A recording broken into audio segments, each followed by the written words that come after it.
सुद्धा स्वतःचा voucher 25,000 plus आहे. तर खरोखर असे आमचे वाकळे सर नेहमी कामामध्ये प्रयत्नशील असतात आणि खरोखर त्यांचा मोठा सहकार्य आहे आमच्या बँकेमध्ये. आणि खरोखर वाकळे सरांनी आम्हाला 2 शब्दाचा मार्गदर्शन करायचं आहे. Wakale sir please. झोपायला दिसतात, आवाज येत नाहीये. Good morning. सर्वप्रथम मात्र साहेबांचं मी आभारी आहे.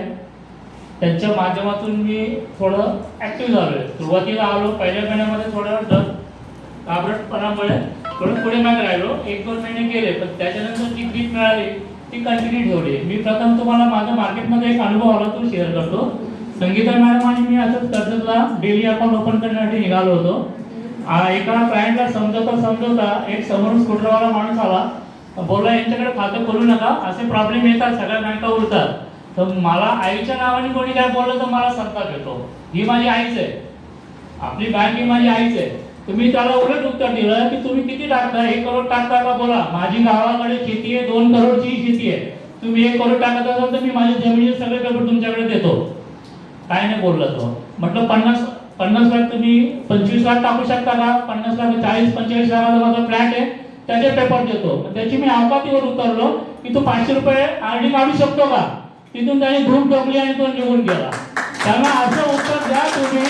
आपल्या आईला कोणी काय बोललं तर शांत बसू नका, काही घाबरू नका, काही भीती नाही इथेशी. सरांचे मी आभार मानतो. मी गॅस योजनेच्या अंतर्गत 1 ते 10 तारखेची लिस्ट काढतो, 11 ते 20 तारखेची लिस्ट काढतो, 31 ते 30 तारखेची लिस्ट काढतो आणि 1 ते 10 ची साहेबांना 10 तारखेला मी लिस्ट देतो. साहेब 11 तारीख वाट बघून देत नाही, पावणे बाराच्या आत ते सगळे लिस्ट 800 रुपये सर जीपे करतात. ते मी धन्य मानतो की सेम डेला मॅच्युरिटी. माझी इच्छा आहे की साहेबांनी 11ला द्यावे, पण साहेब 12:30च्या आत 10 तारखेला ते पैसे पाठवतात. प्रत्येक 11 तारखेला त्यांचं जीपे ते ड्रायव्हिंग करता ते पाठवतात. त्यांचा मला खूप अभिमान वाटतो या गोष्टीचा की माणूस किती कार्यरत आहे. 12 वाजता पण तो लोकांचं पेमेंट पाठवतोय. मी 11 तारीख, 31 तारीख आणि 30 तारीख गॅस योजनेचे जातक म्हणजे जातक आणि मी छातीरोगपणे बोलतो. 3110 भरा. 1 ते 10च्या दरम्यान तुम्ही पैसे भरले, जर तुमचे 11 आले तर माझ्याकडून 3000 घ्या आणि वरून तुम्हाला 12 महिन्याचे पैसे सर पाठवतील. हे मी छातीरोगपणे हाताने बोलतो. हा माझा मी अनुभव इथे शेअर केलेला आहे.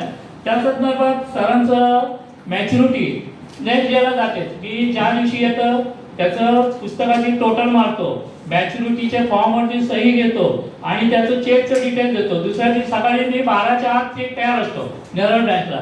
एवढे त्यांचे मॅच्युरिटी वगैरे पगार पण 15, 14, 15च्या दरम्यान सगळ्यांचे पेमेंट होतात. 16ला कोणाचं पेमेंट आता असं होतं शक्यच नाही आहे. आणि 3110 मॅडमनी एवढं छान प्लॅन डिझाईन केला. त्या माध्यमातून 800 रुपये पहिल्या महिन्यात गेले, दुसऱ्या महिन्यात गेले, तिसऱ्या महिन्यात गेले. मला एफडी ऑटोमॅटिक चालून आल्या. 1 लाखाची एफडी आली, 1.5 लाखाची एफडी आली. 3110चा मला खूप छान प्लॅन आवडला. आता 500 रुपये दर महिन्यात मिळणार आहे तर मला डबल कमिशन येणार आहे. 3110 तर कमिशन मिळणारच आहे. मी 500 रुपये आरडी मध्ये कन्वर्ट करतो 12 महिन्यासाठी. त्याच्यामुळे डोकं चालवलं की 12 महिन्याला कस्टमरला 720 रुपये एक्स्ट्रा मिळणार आहे. 12×5 = 6000 आणि त्याच्यावरती 12% व्याज. खूप व्याज दर आपलं खूप चांगले. कस्टमर ऑटोमॅटिक अट्रॅक्ट होतो. 12%च्या हिशोबाने आपल्याला कस्टमरला देतो. लोकांकडे 4% वर्षाला वार्षिक दर आहे, आपल्याकडे डेलीमध्ये वर्षाला 12% व्याज दर आहे. आता मी माझ्या हिशोबाने स्वतः मी 31 मार्च पण 10 लाखाची एफडी आणेल आणि नेरळ ब्रँच मधून सर्व नेरळ ब्रँचच्या मार्फत 25 लाखाचं माझं टार्गेट असेल. जय हिंद, जय महाराष्ट्र, जय जय.